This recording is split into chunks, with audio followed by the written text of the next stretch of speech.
we're going to talk about Black Lives Matter. Because, surprise, surprise, I'm actually black. These are the Base Vlogs, where we talk about music festivals, raves, and all sorts of crazy shit. We're going to have some fun with it. Let's get weird with it. I don't know. I've seen a lot of vlogs. I'm pretty sure these are the Base Vlogs. So, first of all, I would like to issue a super quick disclaimer. I'm not going to do the serious Black Lives Matter video that you're used to, because I'm not the serious guy that you might be used to. First of all, I would like to talk about some things in the rave scene that I've seen that, in my opinion, were a little racist. Now, of course, I'm not going to try to talk about any serious racist issues, because I really haven't experienced any major issues with racism in the rave scene, but I have seen some, and I thought they were kind of funny, so I wanted to share them with you. However, after that, I would like to really give my opinion on the Black Lives Matter movement and my opinion on some of the problems that I feel like cops are facing in learning to do their jobs in this new age of policing. So, stay tuned for that. Racism in the rave scene. First of all, I would like to give you some good news. I have not experienced any awful racism in the rave scene. Nothing that has really affected me in a super negative way. However, I have experienced quite a bit of racism in a way that I thought was pretty funny, and I'd like to share it with you. And hopefully you guys get a laugh out of it, and maybe you can comment on whether you think it's good or bad. The first thing that has happened to me constantly, I call it unicorn syndrome. When I go to music festivals and raves, I often find myself as one of very few African Americans there. And everyone there is super nice to me. In fact, so nice that constantly people walk up to me and say things like, "It's really good to have a black person here." Or, "Wow, that's awesome to see an African American at a rave." I call that unicorn syndrome because I get that maybe you saw something that you weren't expecting today, but to bring it up as if I'm some sort of a zoo creature that you're seeing for the first time is a little bizarre. I'm not going to say it's offensive, but it's awkward. It's real freaking awkward. I always have to awkwardly respond like, "You're welcome," like for the concept of me being black. I'm glad I could give you that gift. Second issue is the issue that is the most important to me.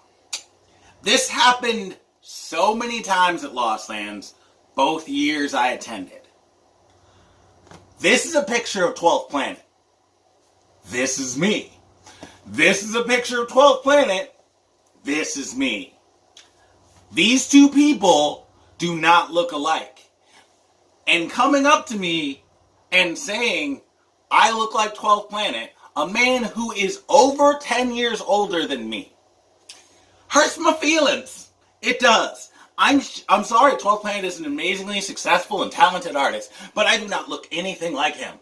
So, and if you ever find yourself just looking at a black person and thinking about calling them a black person's name, make sure that that black person is like a known heartthrob. Like if you want to say I look like freaking Kobe Bryant, heck, thanks. I don't think I do, but thank you. If you want to say I look like Michael Jordan, I don't, but thank you. If you want to say I look like a 40-something-year-old man, I'm not going to appreciate that. Why would you think that that would be a good thing to say? Like, just keep that in your mind. Like, it just really hurts my feelings. Stop it. Another common thing is people trying to make small chat. I remember I had this really cool dude. He was chilling beside my group of friends, and he was dancing, and he was having a good time. And he was by himself. And I feel bad because I didn't naturally go up and talk to him, because I'm sure he just kind of wanted a squad. And he introduced himself to me in a very polite, very nice, but slightly racially awkward way. He started a very open-ended conversation. First, he came up to all of my friends and he talked to them about the artist that was currently playing. Then, out of nowhere, he switched the topic to Tupac and asked me who I thought the greatest rapper alive was. I'm not saying that that guy was racist. I'm saying that talking to a black person about Tupac at a dubstep show is a bit strange. Let's talk about the real point of the video. Let's talk about Black Lives Matter and my opinions on the police force and how they relate to raccoons. Well, this is going to sound crazy, but if you've known me for a while, you know I'm deathly terrified of raccoons. I believe that raccoons are one of the most dangerous things in the world. That's what I believe in my heart. And I will do anything and everything to keep myself safe from raccoons at all times. I guess that's what a phobia is.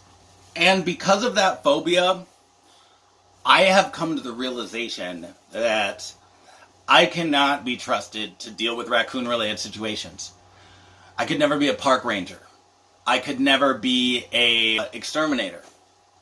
I could never be in charge of anything that related to wildlife because my fear of raccoons will create unnatural actions in the face of raccoon-related situations that most people, frankly, wouldn't believe are correct. If I was faced with a situation where I believe I was in an area where large quantities of raccoons were, my natural mental instinct would be to do anything and everything to protect myself from these raccoons. I would put out poisons. I would shoot blindly into the night at these raccoons because I believe in my heart that they are a serious danger to me, no matter how irrational that might be.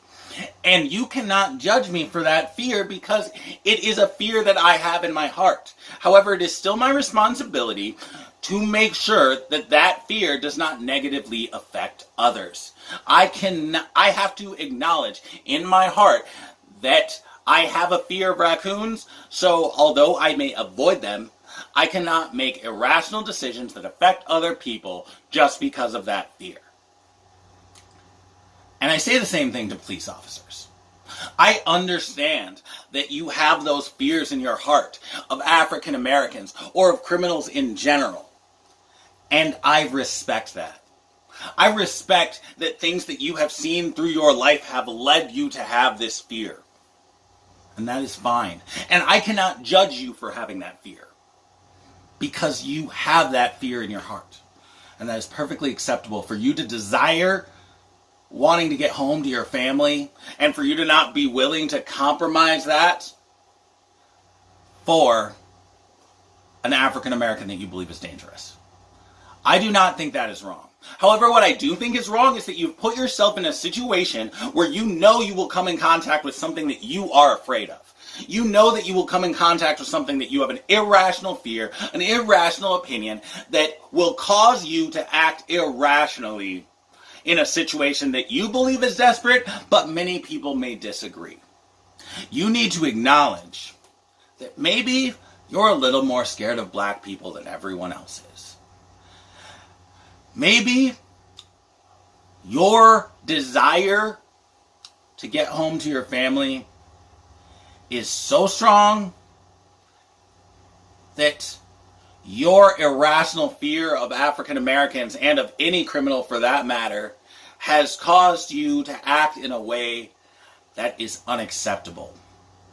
And I don't judge you for having those feelings. I judge you for allowing those feelings to affect other people. Like I said, I know how I feel about raccoons, and so I know that I should never put myself in a situation where I will have to deal with raccoons. I should never put myself in a situation where whether a raccoon lives or dies is my decision because I know how I would decide. Because I know that that's just something I'm not capable of dealing with. However, you as a police officer have the burden of dealing with everyone equally. No matter what you fear, no matter what you personally believe, you have to act in a way that the government and the people who pay your salary have decided is acceptable. And if you believe in your heart that you can't do that, if you believe in your heart that you are so afraid of the African Americans or of the Hispanics or of any race of people, that you believe that they are so dangerous to you that you want to treat them differently, or that you want to cause them unnecessary harm out of fear, you need a different job. I'm not going to say you're a bad person, because I try not to judge people by their actions without understanding their thought process. I believe a lot of you are scared. I believe a lot of you are scared of the people in your own community.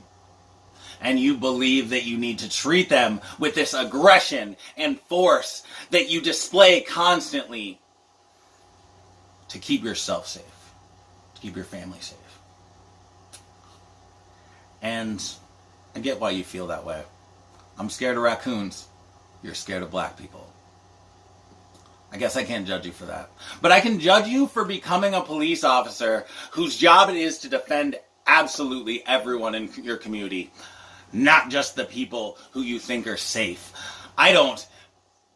If I was a park ranger, yes, I know this is a ridiculous example, but it makes sense. If I was a park ranger, it's not my job to protect the deer. It's not my job to protect the humans. It's not my job to protect the trees. It's my job to protect everything in the area. And I know I can't do that job because I'm scared fucking shitless of raccoons. So if you're scared shitless of something in your community, maybe you shouldn't be a cop.